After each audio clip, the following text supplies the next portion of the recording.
दोस्तों, जिंदगी में सबसे कठिन दौर तब नहीं होता जब लोग आपको नहीं समझ पाते, बल्कि तब होता है जब आप अपने आप को नहीं समझ पाते। नमस्कार, मैं डॉक्टर मुकेश एक बार फिर से आप सभी दर्शकों का हार्दिक अभिनंदन करता हूं आपके चैनल एस्ट्रो नक्षत्र 27 पर। और आज मैं उपस्थित हूं सिंह राशि के जातकों के लिए एक बहुत ही महत्वपूर्ण कार्यक्रम को लेकर।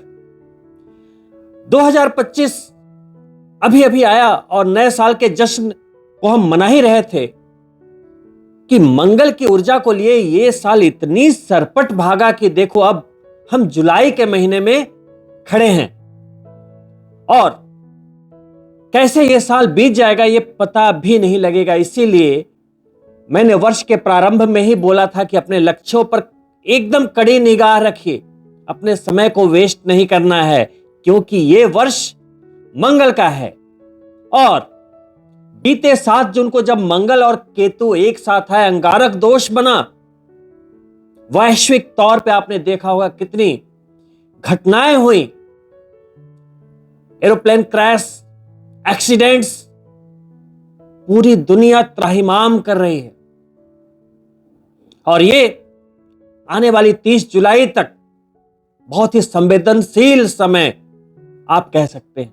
आज के इस वीडियो में मैं 2025 के 4 बड़े गोचरों को कवर करूंगा, जिसके बहुत ही दूरगामी परिणाम सिर्फ इसी वर्ष में नहीं, आने वाले करीब करीब 2.5 वर्षों तक हैं, जिसमें शनिदेव का परिवर्तन 29 मार्च को हो चुका है और आप सिंह राशि के जातकों के लिए उन्होंने अष्टम भाव में आकर कंटक शनि की पनौती प्रारंभ की है, जिसे अष्टम की ढैया कहते हैं। 7.5 अलग चीज होती है, ढैया अलग चीज होती है। चतुर्थ और अष्टम की ढैया, इसका क्या प्रभाव होगा इसके बारे में मैं आपको बताऊंगा। वही 14 मई को देवगुरु बृहस्पति का भी परिवर्तन हुआ, जो कि बड़े ग्रहों में शुमार हैं, और उसके बाद राहु और केतु भी 18 मई को अपना स्थान बदल चुके हैं। आपने अलग अलग वीडियोस देखे होंगे, शनि के वीडियोस देखेंगे तो आपको यह समझाया जाएगा कि सच्ची नियत से काम करो, कठिन परिश्रम से काम करो, आपको रिवार्ड जरूर मिलेगा। क्योंकि शनिदेव की एक फितरत है कि वो मेहनत करने वालों पर फिदा हो जाते हैं, फिर उन्हें मनाने की जरूरत नहीं। दोस्तों, वहीं जब देवगुरु बृहस्पति के एंगल से आप गोचर को देखेंगे तो उस समय आपको समझाया जाएगा कि अपने विचारों से सफलता पाओ, ज्ञान से पाओ, वाणी से पाओ, निर्णय से पाओ, क्योंकि देवगुरु बृहस्पति क्या है? आपके डिसीजन मेकर है। वहीं राहु और केतु, जिसका ब्रह्मांड में कोई अस्तित्व ना होने के बाद भी सारे ग्रहों पर भारी है, सूर्य और चंद्रमा को भी ग्रहण लगा देता है, उनका भी परिवर्तन हो चुका है। और केतु का परिवर्तन तो आपकी ही राशि में हुआ है, सिंह राशि में। यह बहुत ही गंभीर मुद्दा है। तो हम अलग अलग तो इन वीडियोज को देख रहे हैं, लेकिन हम यह देखना भूल गए हैं कि चारों के इकट्ठे परिणाम क्या होंगे। वही प्रेडिक्शन आज मैं आपके सामने लेकर आया हूं। क्यों? देखिए, समझिएगा। शनि देव किसकी राशि में बैठे हैं? देवगुरु बृहस्पति की राशि में कनेक्ट हो गए। अब देवगुरु बृहस्पति की 9वीं दृष्टि राहु पर है, राहु कनेक्ट हो गया। अब राहु कहां है?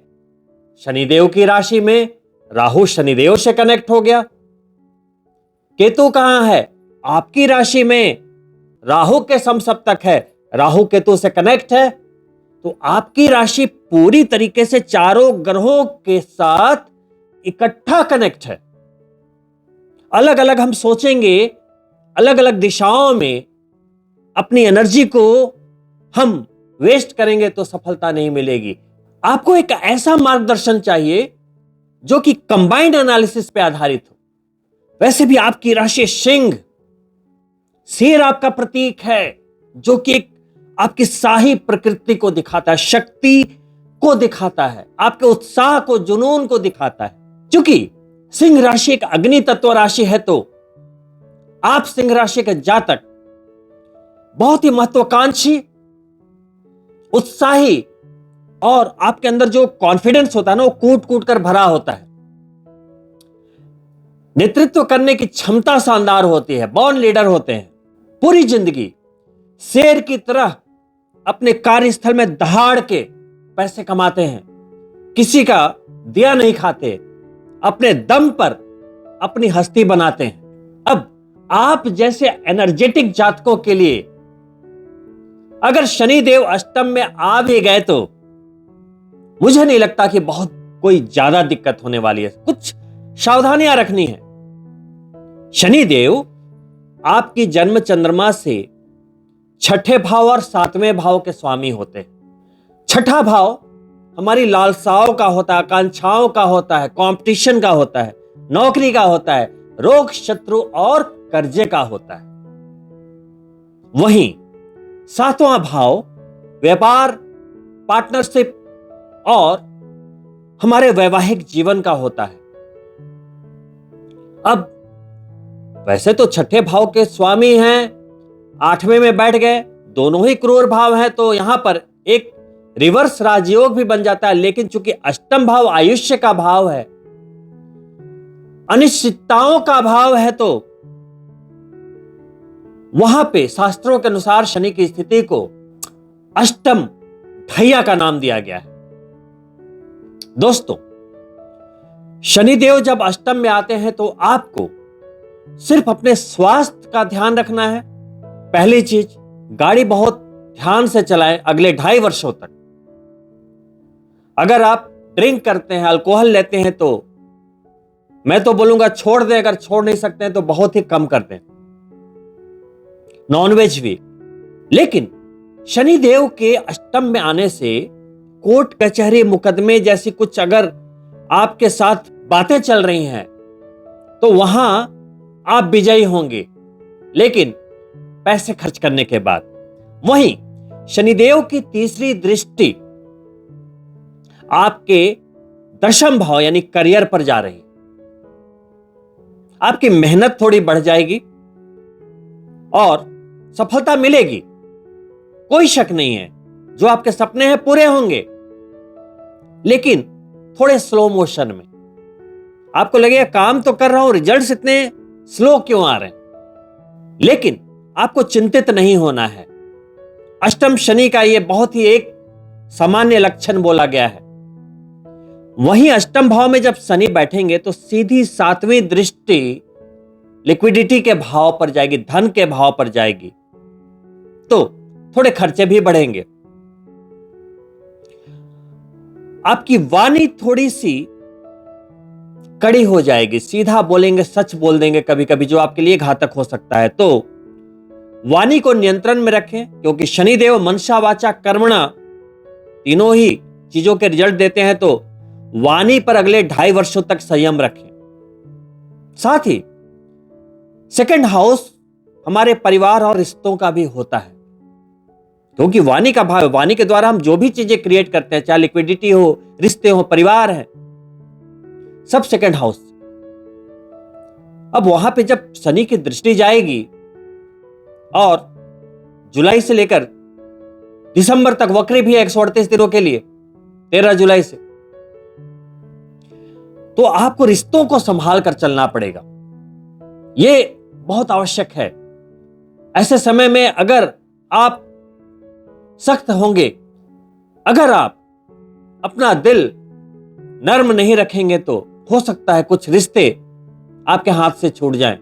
लेकिन चूंकि अष्टम भाव से धन के भाव को दृष्ट कर रहे हैं, तो अष्टम भाव वशियत का होता है, पैतृक संपत्ति का होता है, ससुराल पक्ष का होता है, तो वहां से कुछ धन की संभावनाओं को क्रिएट कर रहे हैं। वही शनिदेव की अंतिम दृष्टि आपके पंचम भाव पर है। पंचम भाव क्या है? प्रेम हो, शिक्षा हो या संतान हो, एक नया आरंभ होता है आपके जीवन का। किसी से पहली बार आपको जब प्यार होता है तो वो क्या है? आपके जीवन का नया आरंभ। संतान जब आपके जीवन में आती है या आप शिक्षा लेते हो तो वो भी क्या होती है? नया आरंभ। और पंचम भाव क्या है? पिछले कई जन्मों में जो आपने अच्छे कर्म किए हैं तो उससे संग्रहित जो भाग्य है वो वहीं पे डिपॉजिट रहता है। तो जब शनिदेव की दृष्टि वहां जा रही है, कार्मिक ग्रह हैं, तो उसे उन्होंने एक्टिवेट कर दिया। तो पंचम भाव की तो भाव सिद्धि हो गई, क्योंकि देवगुरु बृहस्पति का भी परिवर्तन हो चुका है। तो शनि की पोजीशन भले ही अब ढैया वाली हो गई, वो बहुत अच्छे नहीं बोलेंगे, लेकिन बहुत खराब भी नहीं है। कारण क्या है? अभी देवगुरु बृहस्पति शास्त्रों के अनुसार अपने 13 वर्षों के सबसे अच्छे गोचर में आपके एकादश भाव में। और जैसे मैं भाव सिद्धि की बात कर रहा था, तो जब वो एकादश भाव में, प्राप्ति के भाव में, इनकम के भाव में, लाभ के भाव में बैठे हैं, वहां से उनकी सीधी 7वीं दृष्टि कहां गई? पंचम भाव पर, जहां शनिदेव की 10वीं दृष्टि जा रही है। तो शास्त्र कहते हैं कि जहां शनिदेव और देवगुरु बृहस्पति की कंबाइंड दृष्टि जिस चीज को एक्टिवेट कर दे, सक्रिय कर दे, उस भाव की भाव सिद्धि हो जाती है। और देखिए कितना प्यारा संयोग है, वहां राशि कौन सी बन रही है? 9 नंबर धनु राशि, देवगुरु बृहस्पति की राशि। और शनिदेव अभी कहां बैठे हैं? देवगुरु बृहस्पति की राशि मीन में डिस्पोजिटर हैं। तो ऐसे समय में शनिदेव के अंदर जो क्रूरता होनी चाहिए अष्टम ढैया वाली, उतनी नहीं है।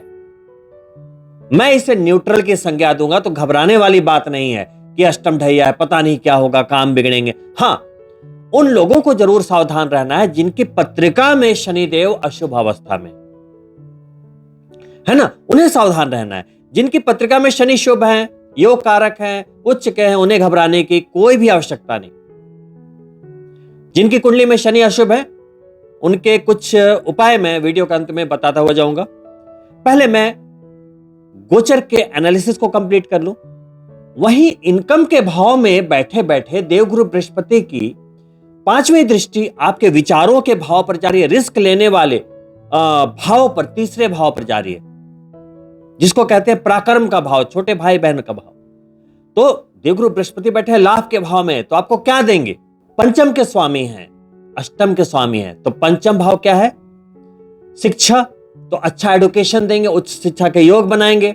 साथ ही जितने भी सिंह राशि के जातक संतान के लिए प्रयास कर रहे थे, लेकिन किसी न किसी वजह से प्राप्ति नहीं हो पा रही थी, या कुछ मेडिकल कॉम्प्लिकेशंस थे, तो संतान के दाता कौन है? देवगुरु बृहस्पति।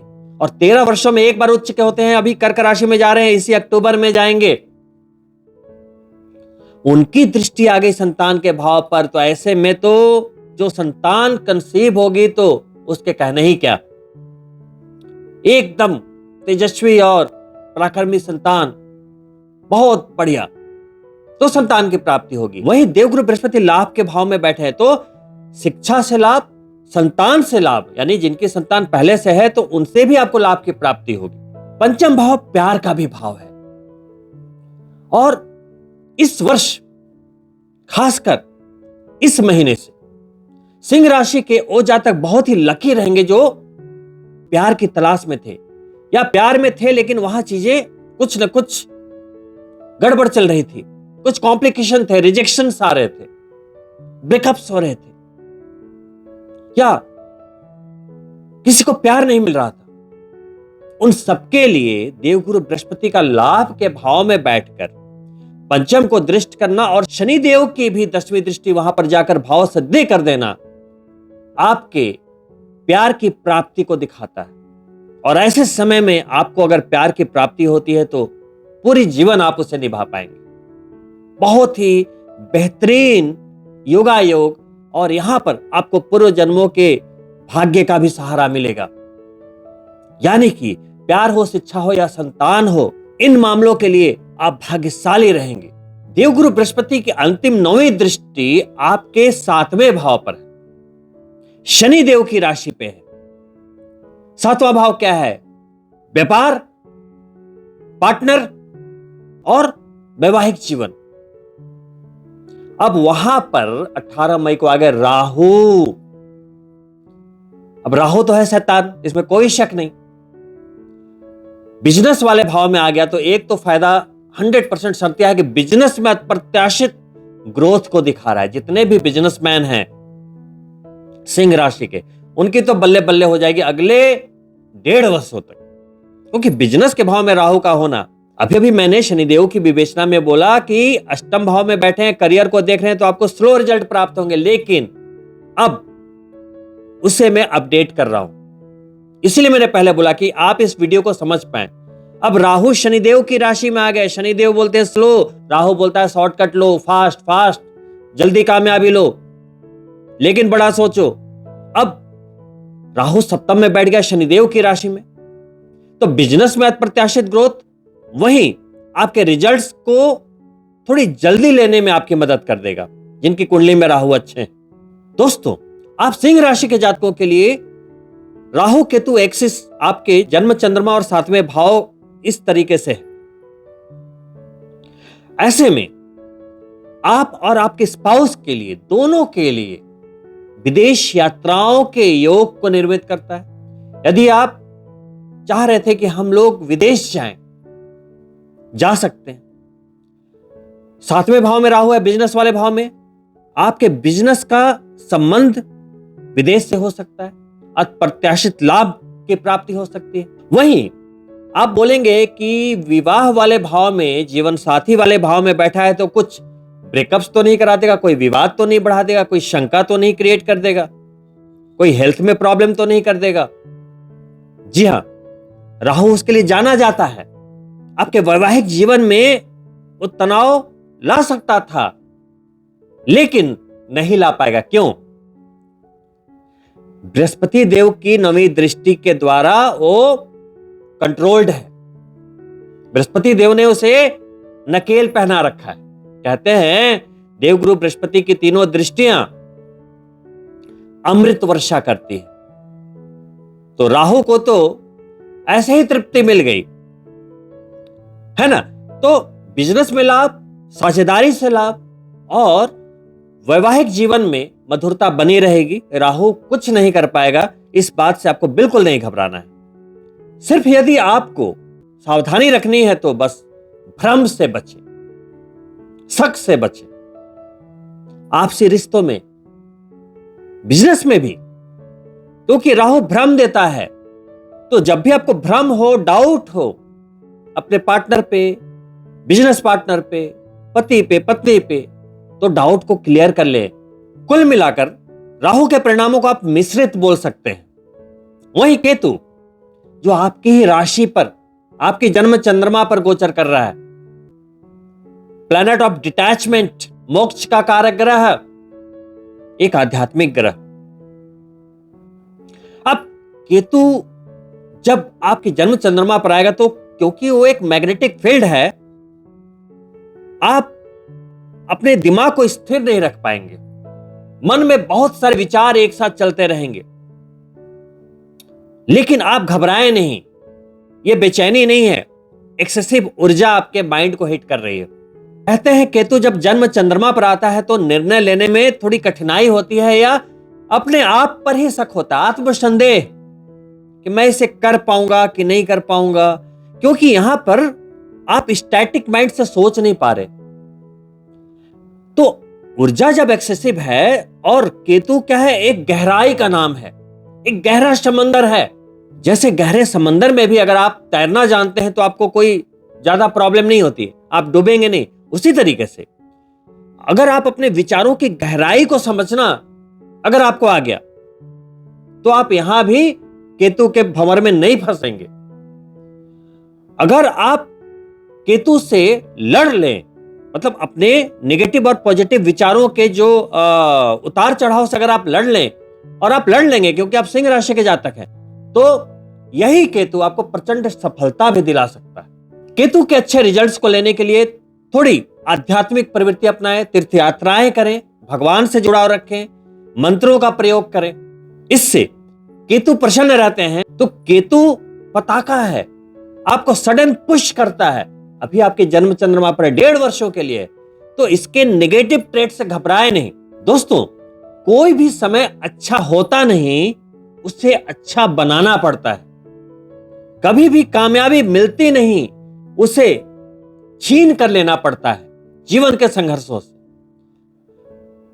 यदि आपको कामयाबी चाहिए, यदि आप इस तरह के गोचरों के वीडियो आप इसलिए देखते हो कि ये एस्ट्रोलॉजी जो है एक जीपीएस है, आपको एक राह दिखाए, तो मैं आज आपको एक टिप्स देकर जाता हूं। सुकरात कहते थे कि यदि आपको जिंदगी में प्रचंड कामयाबी चाहिए तो दूसरों से जीतने की कोशिश ना करो। आप अपनी कमजोरियों को लिखो कि आपके अंदर क्या कमजोरियां हैं। जितनी भी कमजोरियां हैं उसे लिख लो और बस उसे दूर कर लो, फिर आप पूरी दुनिया जीत लोगे। तो हम किसी और से नहीं हारते, हम अपनी कमजोरियों से हारते हैं। ये जो जीवन है ना, एक रणभूमि है। आप पढ़ते हो, लिखते हो, हर व्यक्ति की एक अलग अलग कहानी है। सभी के अलग पारिवारिक स्तर होते हैं। किसी को बहुत कुछ बचपन से ही मिलता है, किसी को कुछ नहीं मिलता। वहां से वो धीरे धीरे बड़ा होता है। कोई नौकरी करने लगता है, कोई बिजनेस करने लगता है, कोई सेल्फ एम्प्लॉयड बन जाता है, या आजीविका का कोई भी साधन वो अपने लिए जोड़ता है, बनाता है।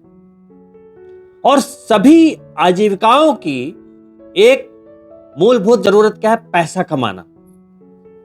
पैसा, कहते हैं ना, पैसा सब कुछ नहीं होता, लेकिन पैसा यदि आपके पास है तो जीवन के 99% चीजों को हल भी कर देता है।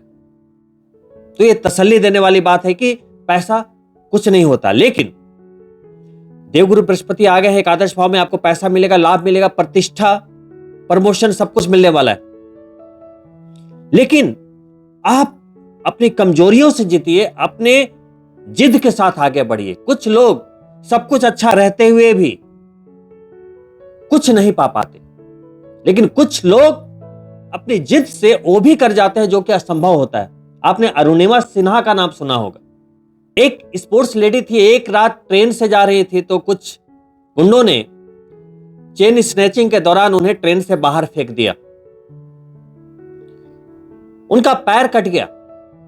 रात भर दर्द से कराहती रही। दर्जनों ट्रेन उनके पैरों से गुजर गए, चूहे नोच नोच कर खाते रहे, लेकिन ईश्वर की दया से वो सुरक्षित रही। सुबह उन्हें हॉस्पिटल पहुंचाया गया, जीवित बच गई।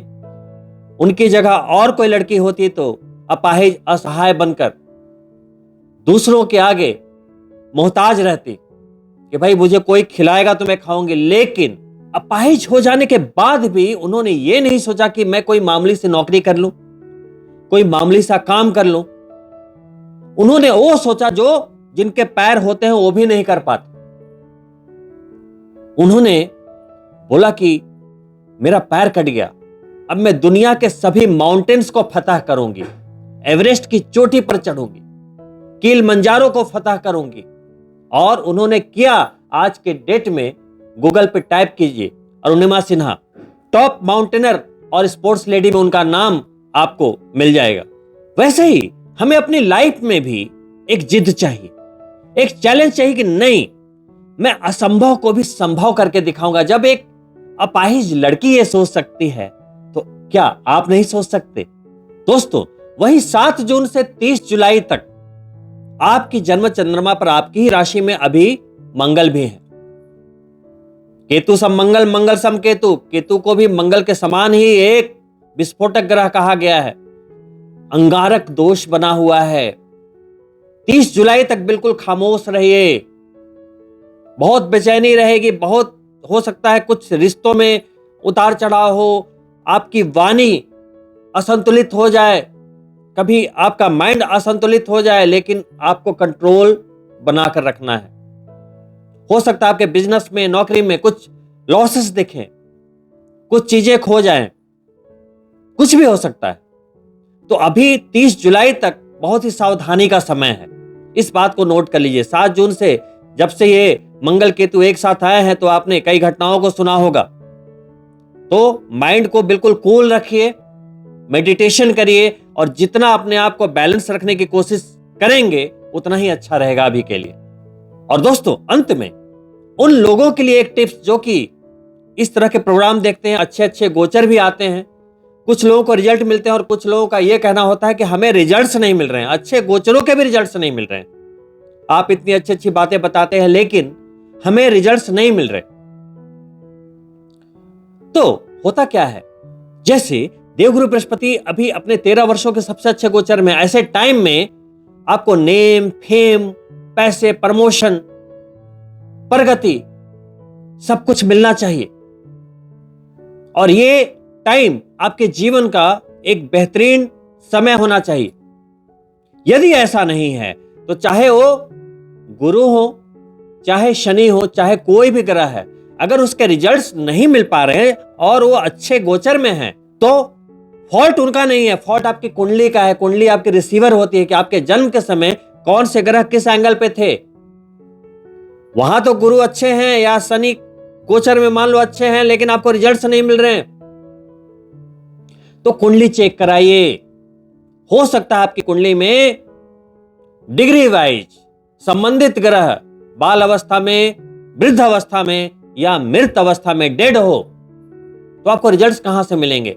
वही ग्रहों की एनर्जी होती है रश्मि, 0 से लेकर 30 तक। उच्च के ग्रह 30 पॉइंट देते हैं और नीच के ग्रह 0।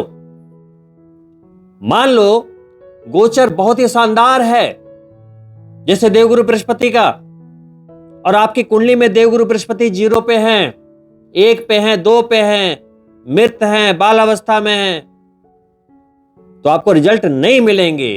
तो इसके उपाय होते हैं, आप जन्म पत्रिका दिखाइए, रत्नों के सुझाव आपको दिए जाएंगे। वो एक एनर्जी को बढ़ाने का सबसे सरल साधन है, लेकिन उसमें पैसे खर्च करने पड़ते हैं। या फिर बीज मंत्र। तो पहले ये देखें कि आपकी पत्रिका में अगर शनि अच्छे हैं और कमजोर हैं, तो शास्त्र कहते हैं ना कि कमजोर शनि दुखों को बढ़ाता है और मजबूत शनि आपके कामों को बनाता है, सुख को बढ़ाता है, कार्यों को जल्दी करवाता है। और कमजोर शनि क्या करता है, स्लो मोशन देता है। तो चूंकि अभी 13 जुलाई से 18 दिसंबर तक शनि वक्री भी रहेंगे, तो यह विशेष ध्यान रखें। तो शनि यदि शुभ हैं, नीलम धारण कर सकते हैं। देवगुरु बृहस्पति शुभ हैं, कमजोर हैं, पुखराज धारण कर सकते हैं। लेकिन पत्रिका दिखाकर अगर आपको रेकमेंड किया जा रहा है तभी, क्योंकि लगन के अनुसार पता लगेगा कि आपके लिए वो सुटेबल है या नहीं, कौन सी दशा चल रही है। तो एक तो ग्रह रश्मि के अनुसार कमजोर होते हैं, एनर्जी नहीं है, तो आपको रिजल्ट्स नहीं दे पा रहे, रिसीव नहीं कर पा रहे। और वही डिग्री वाइज बाल अवस्था या मृत अवस्था में पड़े, वृद्ध अवस्था में पड़े, इसे ठीक कीजिए। वही कुछ लोग ऐसे होंगे सिंह राशि के, जिनकी कुंडली में शनि हो या गुरु हो या कोई भी ग्रह है, वो अशुभ होंगे, तो उन्हें शुभ करने के लिए उनसे संबंधित व्रत करें। जैसे शनि अशुभ है तो शनिवार के व्रत करें, गुरु अशुभ है तो गुरुवार के व्रत करें, शनि अशुभ है तो शनिवार को काली चीजों का दान करें, काली उड़द, छाता, छायादान, काले जूते, ये सब शनिवार को दान कर सकते हैं। किसी असहाय और नीडी पर्सन को दान करें, अपने सेवक को दान कर सकते हैं। आपके घर में नौकर हो, मेड हो जो आपकी सेवा करते हैं, उनको दान कर सकते हैं। वहीं देवगुरु बृहस्पति अशुभ है तो बृहस्पतिवार के 16 व्रत करें। बृहस्पतिवार को पीली चीजों का दान करें, जैसे चने की दाल, हल्दी इत्यादि, तो आपके देवगुरु बृहस्पति ठीक हो जाएंगे। और शनि और गुरु दोनों ही खराब हैं तो श्री हरि का सहारा लें, एकादशी का व्रत प्रारंभ कर दें। एकादशी एक ऐसा व्रत है कि आपके पूर्व जन्म के बैड कर्माच को जलाकर भस्म कर देता है, ब्रह्म हत्या सदृश पापों को जला डालता है। जब हम कोई भी बिजनेस, जॉब इत्यादि करते हैं, किसी भी महत्वाकांक्षा को लेकर आगे बढ़ते हैं, प्यार को पाने के लिए, शिक्षा को पाने के लिए, संतान को पाने के लिए, जीवन में किसी भी अचीवमेंट के लिए जब आगे बढ़ते हैं और वहां कोई अड़चन आती है, तो वो हमारा ही एक कार्मिक फॉल्ट होता है। हमारे द्वारा हुए बुरे कर्म हमारे सामने लौट कर आते हैं और हमारा रास्ता रोकते हैं, अवरोधों के रूप में, मुश्किलों के रूप में। तो हम कहते हैं, हे भगवान, ये तूने क्या कर दिया। भगवान ने कुछ नहीं किया है, जो किया है आपने किया है, चाहे आपने किसी भी जन्म में किया हो। तो भगवान से नहीं, अपने कर्मों से डरिए।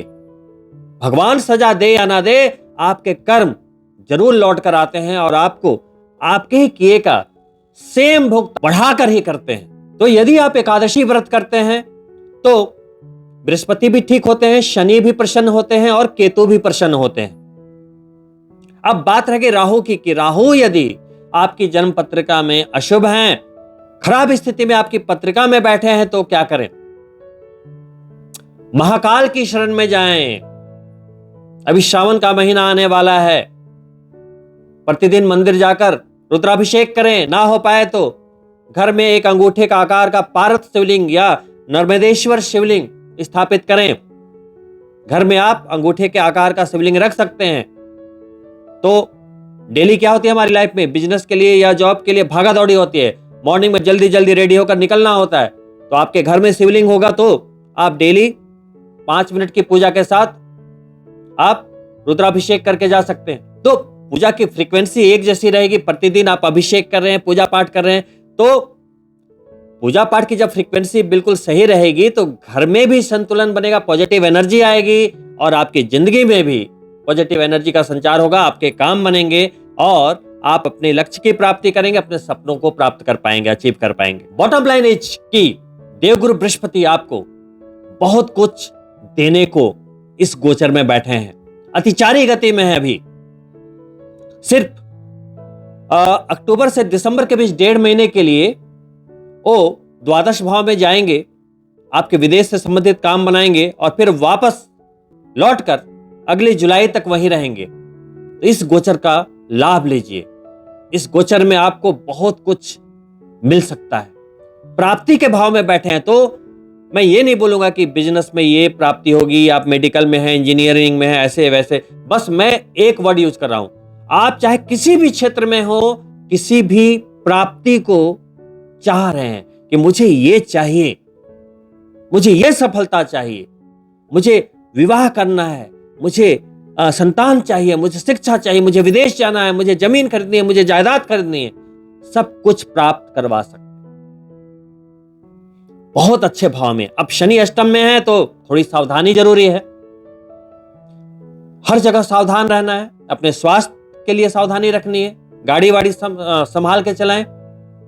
रात्रि के समय ड्राइव ना करें। राहु सप्तम में आया है तो वैवाहिक जीवन में एक दूसरे पर शक ना करें। रिश्तों में ट्रांसपेरेंसी रखें। केतु लगन में आया है तो मानसिक रूप से थोड़ा अपने आप को कूल और स्टेबल रखने का प्रयास करें, लेकिन आपकी सोच में बहुत जबरदस्त गहराई रहेगी। आप डिसीजंस लेंगे और आप बहुत बड़ी कामयाबी भी पाएंगे। और दोस्तों, इन्हीं शुभकामनाओं के साथ की आप सभी सिंह राशि के जातकों के लिए ये सारे गोचर शुभ परिणामों को लेकर आए। मैं आपसे अनुमति चाहूंगा और अंत में आपसे अनुरोध है कि यदि आप मेरे चैनल को पहली बार देख रहे हैं तो सब्सक्राइब करते हुए जाएं, ताकि आने वाली वीडियो के नोटिफिकेशन भी आपको प्राप्त हो और साथ ही बेल बटन भी ऑन कर लें। और बड़ी मेहनत से वीडियोस को बनाता हूं आप लोगों के लिए, तो अगर वीडियो पसंद आई हो तो लाइक करते हुए जाएं और अपने मित्रों के लिए शेयर भी अवश्य करें और कमेंट बॉक्स में जय शनिदेव लिखते हुए जाएं। बहुत ही जल्द मिलता हूं दूसरी वीडियो में दोस्तों। तब तक के लिए नमस्कार।